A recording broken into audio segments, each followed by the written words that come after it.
마켓포인트 시간입니다. MBN골드 백인현 매니저 함께합니다. 어서 오세요. 안녕하세요. 설날 때 어디 가시나요? 설날 저 원래는 이제 고향을 가려고 했는데 고향이 워낙 차가 많이 막히다 보니까 이번에는 이제 그 부모님이랑 서울에서 보내고 나중에 이제 그 설 연휴 다음 주나 이제 다다음 주에 한번 주말에 고향에 한번 다녀올 생각입니다. 네, 코로나가 완화된 이후 첫 설 연휴인 만큼 이용자들 그리고 이동하는 인구도 훨씬 더 많아진다고 하니까요. 또 이동하실 때 유의하시면 좋겠습니다. 자, 그렇다면 어제 시장도 저희 봐야겠죠. 요즘은 특히 장 마감까지 끝까지 봐야 되는 장세가 이어지고 맞습니다. 있거든요. 어제 장 어떻게 보셨어요? 일단 어제장 최근 장은 여전히 이제 재미없는 장이었고요. 어제장도 초반에는 굉장히 재미없었습니다. 일단 그 미국 소비 지표가 안 나오면서 장 초반에는 좀 낙폭을 보이다가 이후에는 천천히 매수세가 유입되면서 낙폭을 줄여가는 모습을 보였는데요. 특히 코스피 같은 경우에는 외국인들이 5,721억 원 순매수하면서 코스피 같은 경우에는 전일 대비 0.51% 상승을 했고요. 코스닥은 코스피 대비로는 조금은 모자란 0.16% 상승을 했습니다. 바로 기관들이 코스닥 시장에서 마이너스 417억을 매도했기 때문인데요. 최근 들어 기관들은 설 연휴를 앞두고 계속적으로 코스피와 코스닥 양 시장에서 매도세를 하면서 현금을 확보하는 모습이다라고 보시면 될 것 같습니다. 일단 어제 그 외국인들이 거래소 시장에서 집중적으로 매수한 종목들을 한번 살펴볼 텐데요. 외국인들 같은 경우에는 거래소 시장에서 삼성전자와 LG화학 그리고 LG에너지솔루션, SK하이닉스, SOE를 집중적으로 매수했는데 최근 이제 각 섹터별로 이제 대장주를 집중적으로 매수했다고 보시면 되고 특징적인 점은 이제 삼성전자를 집중적으로 매수했다라는 점입니다. 최근 들어 기관이 삼성전자를 지속적으로 매도하고 있는 반면 그 물량을 고스란히 외국인이 담아가고 있다라고 보시면 되고 지금 올해 1월 달 들어서만 외국인들은 하루를 빼고 모두 삼성전자를 순매수를 했는데요. 지금까지 삼성전자를 약 1조 3,600억 정도 순매수를 했으니까 아무래도 외국인들은 그 중국 리오프닝이 본격적으로 진행되면서 한 2분기 정도를 반도체 바닥으로 인식하고 있지는 않는가라는 생각을 하고 있습니다. 하지만 아직까지 중소형 반도체 종목 쪽으로는 아직까지 수급이 유입되지 않는 모습이고 삼성전자나 SK하이닉스 쪽으로만 외국인들이 수급이 유입되고 있다는 점 참고를 하시면 좋을 것 같고요. 그 외에는 최근까지 주목을 받았던 인공지능이라든지 로봇 메타버스 관련 종목들은 일부 종목들에서 차익 실현이 나왔고요. 반면에 그 물량이 고스란히 엔터 종목이라든지 여행항공 이쪽으로 수급이 유입되는 모습이었습니다. 그리고 어제는 외국인 카지노 관련 종목들도 좋았는데 최근에는 어떤 실적 위주의 이제 추세적인 상승을 기대하기보다는 개별 테마 위주로 종목들이 상승을 하고 있다는 점을 지속적으로 참고를 하시면 될 것 같습니다. 그리고 어제 그 상승 테마도 한번 간단하게 한번 살펴보도록 하겠습니다. 어제 이제 30일 실내 마스크, 이달 30일 실내 마스크 해제 기대감에 화장품 관련 종목들이 상승을 했고요. 대표적으로 이제 제이준 코스메틱이라든지 아모레 퍼시픽 그리고 한국 화장품 등이 상승을 했고, 그리고 어제 새롭게 나온 뉴스가 하나 있었죠. 정부가 증권형 토큰을 전면 허용하겠다라는 내용이 발표되면서 갤럭시와 머니트리라든지 서울옥션, 아콘 등이 상승을 했습니다. 그리고 그 어제 같은 경우 특히 이제 임플란트 관련 종목들의 상승세가 두드러졌는데요. 바로 덴티움과 오스템 임플란트, 디오가 집중적으로 상승을 했는데 최근 중국 쪽에서 VBP 입찰 관련해서 이제 오스템 임플란트가 입찰 수혜주라고 부각되면서 관련 종목들이 상승을 하는 모습이었고 그리고 정부가 2월 2일부터 구강검진 파노라마 촬영을 의무화한다라는 공청회가 열린다라는 소식에 관련 종목들이 함께 상승하는 모습이었습니다. 그리고 어제는 특히 엔터 관련 종목들이 굉장히 좋았는데요. 제가 방송에서도 여러 번 엔터 관련 종목들을 뭐 하이브나 YG 엔터 그리고 SM이라든지 뭐 DOU 같은 엔터 관련 종목들을 많이 소개해드렸는데 관련 종목들 전반적으로 흐름이 굉장히 좋았습니다. 특히 그 기사 내용으로 보면 이제 지니뮤직이 해외 음원 매출이 연평균 62% 성장한다라는 소식에 관련 종목들이 더 좋았던 것 같고요. 그리고 원자력 관련 종목들도 어제 괜찮았습니다. 우리 정부가 이제 UAE에 이제 원자력 수출할 수 있다라는 기대감이 부각되면서 원자력 관련 종목들이 상승을 했는데 장 초반에는 급등을 했지만 장 중반 넘어가면서부터 이제 차익 매물이 나오는 모습이었습니다. 제가 반복적으로 말씀을 드리지만 원자력 관련 종목은 그 성장주라고 보기에는 조금 그렇고요. 테마주로 보시면서 조정시 매수를 해서 그리고 이제 정부 정책 이슈가 있을 때마다 뉴스에 급등할 때 차익 실현을 하는 전략으로 짧게 대응을 하시는 게 오히려 좋지 않을까라고 저는 보고 있습니다. 네, 어제 양대 지수 모두 빨간불로 마감을 했습니다. 그런데 지수가 빨개도 내 종목이 안 오르면 또 다른 문제죠. 그런데 말씀해 주셨던 엔터주 최근에 굉장히 다양하게 소개를 네. 해주셨는데 모두 좋은 흐름 보여주면서 시원하게 날아가고 있고, 그리고 청담글로벌도 어제장에서는 맞습니다. 무려 11%나 뛰었습니다.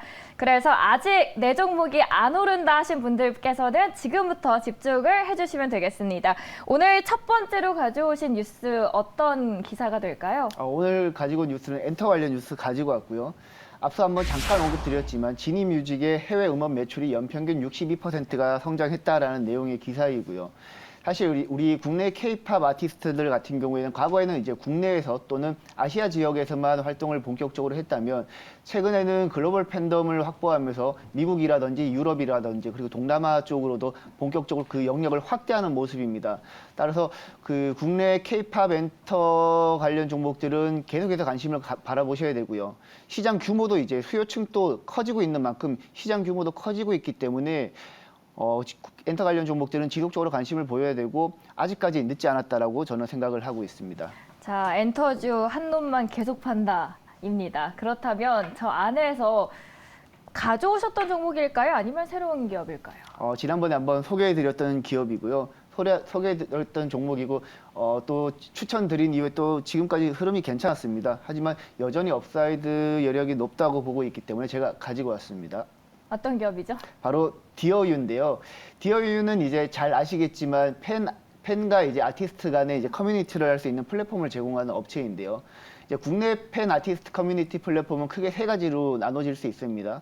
SM과 JYP가 만들어낸 이제 디어유 버블이 있고요. 그리고 YG와 하이브가 만든 위버스가 있고요. 그리고 NC소프트가 만들어낸 유니버스가 있는데 최근에 이제 지난 11일이었을 겁니다. 아마 그 디어유가 NC소프트가 만든 유니버스를 인수하기로 하면서 이제 본격적으로 이제 그 캐파를 넓히고 있는데요. 이번에 이제 그 NC소프트가 만든 유니버스를 인수하면서 디어유의 시장 점유율은 51%가 됩니다. 그리고 하이브와 이제 JYP가 만든 위버스 같은 경우에는 시장 점유율이 한 20% 중반 정도 되기 때문에 규모의 경제 면에서 디어유가 확실히 메리트가 있다라고 보시면 될 것 같고, 그리고 최근 이제 그 엔데믹이 본격적으로 진행되면서 미국과 유럽 쪽으로 우리 K-팝 아티스트들이 글로벌 월드 투어 그 오프라인 콘서트를 이제 진행을 본격적으로 하고 있습니다. 그래서 글로벌 팬덤이 확보가 된다라는 측면에서 구독자 수가 늘어날 가능성이 매우 높습니다.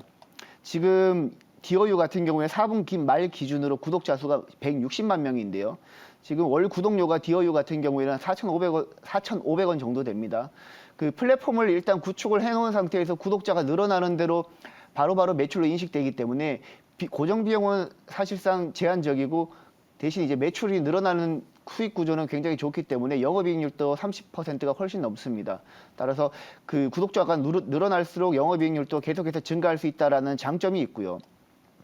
그리고 지난 4분기에는 중국 안드로이드 앱 마켓에 진출하면서 중국향 구독자 수가 굉장히 늘어날 것으로 기대되고 있는데요.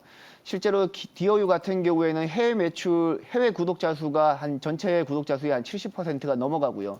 그 해외 구독자 중에서도 중국 비중이 압도적으로 많습니다. 따라서 지난해 4분기에 중국 안드로이드 앱 마켓에 진출했다는 점에서 향후 중국 쪽 구독자 수 증가를 기대해 볼 수 있겠습니다. 차트 보시면서 한번 그 매매 전략도 한번 세워보도록 하겠습니다. 디어유 같은 경우에는 지금 그 5일선을 타고 안정적으로 상승을 하고 있는데요. 아직까지 그 어제 같은 경우에 YG 엔터나 하이브나 뭐 SM 같은 그리고 JYP 같은 종목들이 전반적으로 상승을 했는데 상대적으로 디어유의 영업이익률이 굉장히 좋고요. 그리고 이들 엔터 관련 종목들이 상승을 한다면 디어유는 자연스럽게 상승할 수밖에 없습니다. 왜냐하면 팬덤이 확보되면서 구독자 수가 늘어나기 때문이고요. 그리고 어제 같은 경우에는 기관과 외국인들의 수급도 유입됐기 때문에 지금 단기적으로는 한 5만 원까지 봐도 될 것 같습니다. 네. 5만 원까지도 네네. 가능하다라고 네. 말씀을 해주셨습니다. 디어유 제가 차트를 설명을 해주시는 동안 봤는데 소개해주시고 쭉 계속 올라갔거든요. 네. 그래서 아직 진입을 못했다 하시는 분들께서는 지금이 또 한 번의 기회가 될 수 있을 것 같습니다. 첫 번째로는 엔터 안에서 디어유 소개를 해주셨고요. 두 번째 돈이 보이는 뉴스 공개해 주시죠. 네, 두 번째 돈이 보이는 뉴스는 이제 뷰티 쪽 가지고 왔는데요. 제가 뷰티 종목들도 굉장히 많이 맞아요. 추천을 해가지고 뷰티백인데, 네. K뷰티 이제 기사 내용은 이 K뷰티가 일본 MZ 세대를 공략을 본격적으로 시작을 했다라는 내용의 기사입니다. 사실 우리나라 화장품 관련 종목들은 과거에는 이제 중국 쪽 매출이 성장을 하면서 그 매출이 본격적으로 상승을 했는데 최근에는 그 지난 코로나 이후에는 중국 쪽 봉쇄가 본격적으로 진행되면서 매출이 큰 타격을 입었습니다. 그래서 중국이 아닌 미국이나 유럽 쪽으로 지금 매출 영역을 다변화하고 있는 상황이고요. 그리고 지금 최근에는 일본 쪽을 집중적으로 공략을 하고 있습니다. 일본 시장 같은 경우에는 미국이 글로벌 화장품 시장이 1위고요. 그 다음에 중국이 글로벌 화장품 시장 2위인데 일본 같은 경우에는 글로벌 화장품 3위 시장으로 우리나라가 본격적으로 지금 공략하고 있다라고 보면 될 것 같고 실제로 그 우리나라 기업들 같은 경우에는 코스맥스라든지 아모레퍼시픽이라든지 아모레퍼시픽 같은 경우에도 일본 시장을 최근에 적극적으로 공략하고 있다라고 보시면 될 것 같습니다.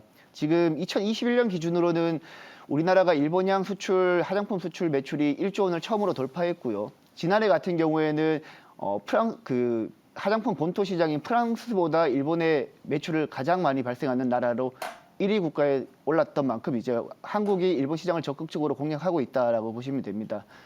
따라서 지금 국내 화장품 관련 종목들은 과거에는 중국 쪽에 매출이 편중됐지만 이제는 일본이라든지 북미 쪽, 유럽 쪽으로 확대되고 있으니까 이 부분도 시장이 커지고 있으니까 지속적으로 관심을 가져야 됩니다. 네, 커지는 시장 안에서 뷰티백 매니저님의 우유빛깔 종목도 말씀해 주시죠. 네, 오늘 우유빛깔 종목은 실리콘2입니다. 실리콘2도 제가 지난번에 한번 소개를 해드렸던 종목인데요. 어제 같은 경우에는 청담글로벌과 함께 실리콘2도 어저께 상승폭이 좀 꽤 컸습니다. 그럼에도 가지고 왔던 이유를 지금부터 한번 자세히 한번 설명드리겠습니다. 어제 제가 소개해드렸던 청담글로벌 같은 경우에는 이제 그 청담글로벌이 국내 브랜드 화장품들을 이제 중국 티몰, 징둥닷컴이나 티몰 쪽으로 입점을 해서 이제 판매를 하는 구조라면 실리콘2 같은 경우에는 이제 스타일코리아닷컴이라는 플랫폼을 통해서 한국에서 미국이라든지 유럽 쪽으로 역수출을 한다라는 그 플랫폼이라고 보시면 됩니다.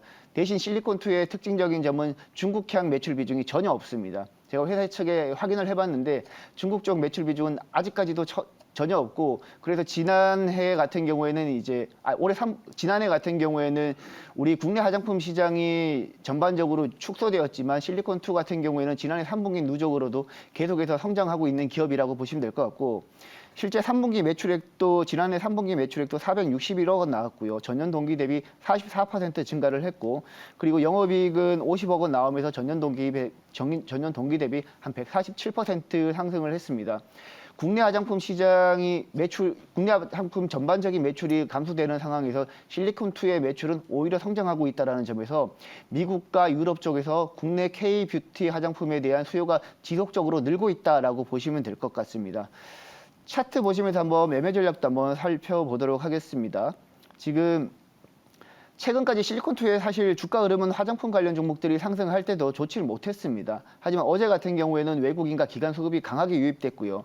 실제 지난 12월 달부터는 외국인의 수급이 계속적으로 유입됐다라고 보시면 될 것 같고 제가 어제 청담 글로벌을 소개해드렸지만 사실 실리콘2랑 크게 사업 구조는 비슷합니다. 하지만 실적과 밸류에이션 측면만 봤을 때는 실리콘2가 청담 글로벌보다는 조금 더 우위에 있다라고 보기 때문에 실리콘2가 지금은 조금 더 매력적이다라고 보고 지금 단기 목표가로는 한번 3,500원까지 한번 잡아보도록 하겠습니다. 네, K뷰티 안에서는 실리콘2 보도록 하겠습니다. 요즘 수익률 너무 잘 맞추셔서 종목을 많은 분들이 궁금해하세요. 더 많은 이야기 들을 수 있는 곳 있죠?